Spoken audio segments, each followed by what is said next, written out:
ఇద్దరిని అంటున్నారు కదా, ఒక డాక్టర్ కావాలా, ఒక ఇంజనీర్ కావాలా. మరి వాళ్ళు చచ్చిపోతే ఎట్లా? ఇప్పుడు బంగ్లాదేశ్ ఓడిచేసినట్లు. ఒక డాక్టర్ని కన్నావు, స్మూత్ గా సున్నితంగా పెంచినావు, బాయిలర్ కోళ్ళలాగా. ఇప్పుడు ఎలాడ తిప్పుతున్నాడు బంగ్లాదేశ్ అభ్యర్థి, కాళ్ళు పైకి తలకాయ కిందికి. ఎక్కడైతే అవయవాలు చూసుకుంటే కూడా చంపుతున్నారు, మర్మాంగాలు చూసుకుంటే చంపుతున్నారు, ఇది హిందూ అంటే చంపుతున్నారు. మరి ఆ ఇద్దరిని ఏం చేసుకుంటారు? ఆ ఇద్దరిని కాపాడుకుంటందుకు ఇంకా ఆరుగురిని కానండి. ఒకడు ఆర్మీలు ఉండాలా, ఒకడు రైతు ఉండాలా అన్నం పెట్టదు, ఒకడు దేశాన్ని కాపాడుతుండాలా, ఒకడు పోలీసులు ఉండాలా, ఒకడు న్యాయానికి అడ్వకేట్ ఉండాలా, ఒకడు రాజకీయ నాయకులు ఉండాలా, ఒకడు వ్యాపారవేత్త ఉండాలా, ఒకడు పక్క ఉండాలి, రౌడీ ఉండాలి.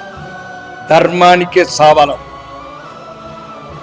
ఎదుటి ధర్మం ఎప్పుడు నేను అవమానిస్తుందో ఆ బిడ్డ రెడీ ఉంటాడు. ఏది పట్టుకోవాలా, ఎదుటోడు ఏది పట్టుకుంటాడో పట్టుకుంటాడు. తుపాకీ పట్టుకుంటే తుపాకీ పట్టుకుంటాడు, పూలదండ పట్టుకుంటే పూలదండ. ఒకటి ప్రత్యేకంగా కనాల. అయితేనే హిందూ జాతి నిలబడుతుంది, ఈ సనాతన ధర్మం ఒడిగట్టకుండా ఉంటుంది.